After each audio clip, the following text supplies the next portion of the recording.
What's going on? My name is Matt Parker and today we're talking about the A58 guitar wireless system from Xvive. A small yet mighty mod you can make to your live rig, which makes a massive difference. Before we get started with today's video though, remember to like and subscribe as it really helps me grow this YouTube channel and means I can keep showing you cool bass products. Right, let's get back to the video. Founded in 2014, Xvive have kind of focused on the affordable yet quality wireless market for live musicians, and their products include things like the A58 wireless pack, the U4 wireless in-ear monitoring system, and many other wireless systems for live players. Now, Xvive have been kind enough to send me the A58 for a review. I'm not getting paid for this review, but they have sent it to me. But interestingly enough, I was already actually using the Xvive U4 2.4 GHz wireless in-ear system and had been using that with my two main bands for the last 2 years. We kind of all went to that unit and it's been super reliable and super well built. So it was really interesting to be able to compare these two models and see if that quality has translated over to the wireless guitar systems.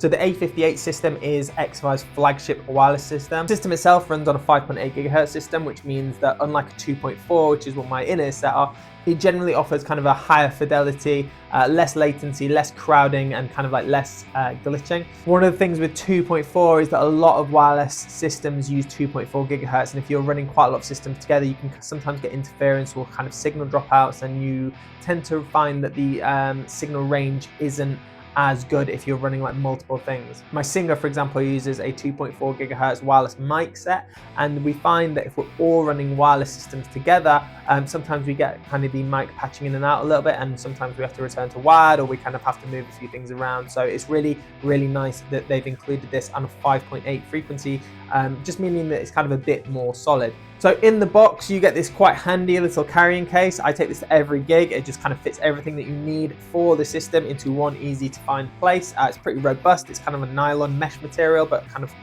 quite hard as well. So certainly up to the rigors of rolling around in a gig bag or kind of a flight case. So opening up, you can see you've got your charging cable in the top. Now this is just a USB to double USB-C, which means you can charge both packs off one USB port, which is quite handy. These days, pedal boards and amps often have USB capability in there as well, so it means you can kind of charge that quite easily. And then in the bottom of the pack, you've simply got the transmitter and the receiver. So taking a look at the actual items themselves, you've simply got the transmitter. This is the one that goes into your instrument, and then you've got the receiver. The receiver would go into your pedal board or your amp, for example, depending on kind of what system you're using, and this gets your signal from your instrument into this. One of the cool things about this is you've got 6 channels to select, and it will also automatically pair, meaning that if you've got kind of interference on one channel, for example, you can actually switch over. Again, we don't tend to find as much interference with the 5.8 GHz frequency range, but it's a nice option to be able to change these as well. The signal response range for the system is between 20 Hz and 20 kHz, so you've got a really wide frequency response, which means it's kind of suitable for most of the band instruments we would expect. And perhaps most importantly, it comes with 5 hours of battery life from one charge.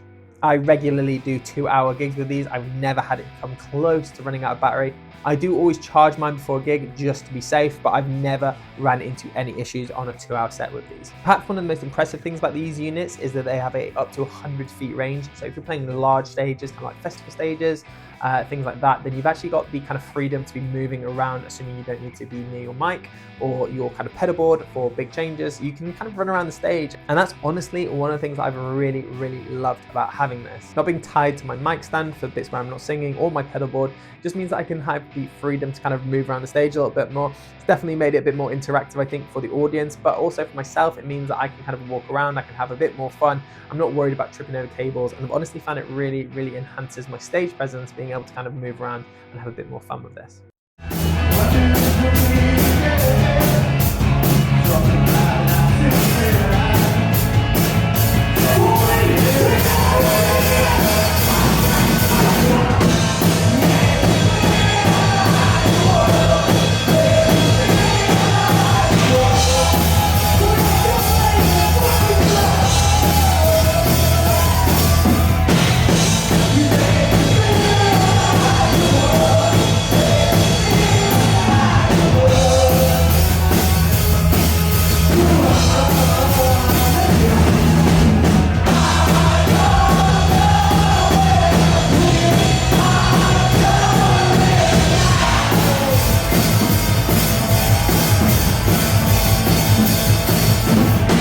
So I got the demo units probably about 3 months ago now, and I wanted to kind of really spend some time with them before kind of giving my opinion, rather than just kind of, you know, it being here, doing maybe a gig with it or something, and then kind of giving my thoughts. I've played around 20 gigs with them at this point, and honestly, they've kind of performed impeccably well. Now, I've never come close to depleting that 5-hour battery life, and usually when I have to charge it, I just kind of top it up for around about an hour before a gig. That usually is enough time to bring it back up to a full charge. And then I'm kind of good to go for at least 2 hours usually, with plenty of battery life to spare. The units themselves are also super light, so you don't really notice them plugged into an instrument. And because they've got a rotating jack, you can kind of like slimline them in up against the instrument or up against the side of a pedal board, meaning they don't jut out and they're kind of like less likely to be knocked or hit, which is quite useful. Because they come in that little carry bag as well, it just means it's really easy at the end of the gig to simply slot them in and then bang them back in a gig bag, and you know where they are when you need to either charge them or you're ready for another gig. Now, with wireless packs of all types, typically there can be some latency, but I'm really happy to report that in this instance, there's absolutely no noticeable latency at all. Xvive themselves say it's around 5 millisecond latency. I honestly haven't even really noticed. I play a sound and the sound immediately hits my ears. I haven't really noticed any difference between wired or wireless connection, to be honest, in regards to latency. Now, another positive is the price. These currently come in for around about £115 new. Now, stylistically, the nearest competitor I can find really is kind of like the Boss wireless system, coming in at around £170. So they're pretty good saving, and the Boss has a fixed output jack as well, meaning it kind of like might jut out a little bit, or, you know, is a bit more prone to knocking. Now, as I said, I'm not getting paid for this review. There's a couple of little things that I would have liked to have seen included, but again, not deal breakers for me, but I just thought I'd mention it in case it's something you might be looking for. First thing is the battery level indicator. You do have a green kind of light here to show you that it is on and charged, and this turns to red when it's either charging or low on battery. That being said, there's no real indication as to current battery level. So if you're going from, you know, you might be doing 2 hours and it's still saying you've got a full battery, and then, you know, you want to risk another 2-hour gig, should be fine. But if you've been leaving it on standby while you do pack up and set down, you might have actually inadvertently been eating into your battery life a little bit, and there's no way of knowing how much battery is left in the tank. You simply get the red light when the battery is kind of on the way out or charging, and that's one of the things that always gives me a little bit of battery anxiety. I generally stay on top of my charging anyway, but it's just something I would like to have seen included, maybe like kind of a, you know, like a 3-light system where it's like green, amber, red, or something like that, and I think they could probably quite easily include that. The other thing is this kind of wood finish I'm not a huge fan of. This is my U4 that I use. It's kind of an aluminium, I think, chassis. It's metal. It feels very, very rugged, very, very solid. Again, these have done hundreds of gigs at this point. But the A58 has this kind of like plastic cover, which just doesn't feel as good. I would have rather it been kind of similar construction to the U4. I actually think they offer this in black as well. I have no experience with that, but I think that one might look a little bit better. I don't know if that's still got the plastic covering or not, but I would have liked to have seen this faceplate in metal, I think, as per the U4, just because I am sometimes worried that if this were going to take a knock, it would crack or it would damage the faceplate or the LEDs or something like that, whereas the U4 feels a lot more solid. And then one of the things worth mentioning is this rotating jack. Now, this is a big plus point for me. It definitely makes it easier to kind of fit it on a pedal board or fit it on the body of the guitar without kind of jutting out. But I have no experience of how well this is going to hold up long term. Obviously, it's a moving part, and as parts move, they tend to wear, become loose, connections can suffer. So it'll be interesting to see how this works long term.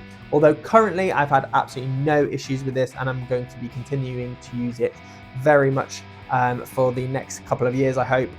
It's been absolutely fine so far, but just something I thought I'd mention as a potential area for failure further down the line. Now, having used one for around 20 gigs now, would I replace it if it got lost? Honestly, absolutely yes. As I mentioned before, I'm actually an Xvive customer, as well as having these demo units sent to me today. And honestly, all of their products have kind of like seamlessly integrated into my live rig before. The wireless packs are exceptionally well built and rugged. The battery life works really, really well, and they've honestly been a real game changer being able to use in-ears consistently, easy to charge and easy to carry around without having to use like a rack rig or kind of like a floor mounted module.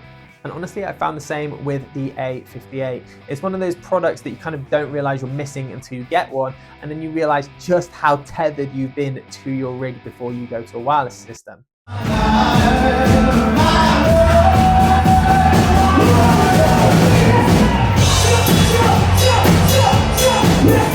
It's actually freed up a load of space in my pack, because what I used to do is take multiple cables for different rigs and then have a backup cable for each of those cables in case I had a breakage. Now all I need to do is take 2 cables as backups in case these run out of battery for some reason, and then all that cable space has been condensed down into this tiny carrying case. Because of this, it's actually made my load in and pack down a lot quicker as well. I'm not having to loop a load of cabling. I'm having to do a ton of setup or pack down. I simply just click the receiver into the pedal board or amp and then the transmitter into the instrument, and then I can just kind of go on my merry way setting up my amp head. So anyway, there we have it, the A58 wireless system. Would you buy one? Do you like using wireless? Do you think these are cool? Let me know down below in the comments. Personally, I found this a little bit of a game changer, and I'm going to be recommending it to loads of different people.